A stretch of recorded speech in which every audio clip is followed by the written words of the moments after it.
মাঝে মাঝে এমন হয় খুব হিচকি উঠে যায়, অপ্রস্তুত একটা পরিস্থিতির মধ্যে পড়ে যায়, হিচকি কোনোভাবেই কমে না। সেক্ষেত্রে 1 চামচ চিনি খেয়ে ফেলতে পারেন, কমে যাবে। মাঝে মাঝে এমন হয়, যেমন আমার হয়, হঠাৎ করে চক্কর দেয় মাথা, এমন একটা চক্কর দেয় যেন মনে হবে এখনই মনে হয় পড়ে যাব।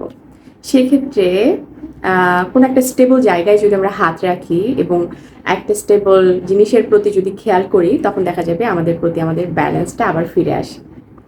মাঝে মাঝে এমন হয় পড়াশোনা করার সময় পড়াশোনা মনে হয় না।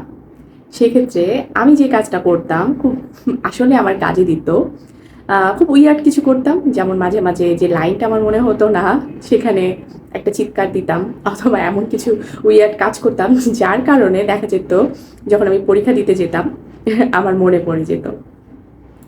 আবার মাঝে মাঝে এমন হয় যে আমরা খুব একটা ব্যাপার নিয়ে খুব টেনশন করছি, টেনশনটাকে রিলিভ করার জন্য যারা মুসলিম তারা দেখা যেতে পারে যে কোনো সূরা পড়তে পারেন, এবং যারা অমুসলিম তারা কোনো গান শুনতে পারেন।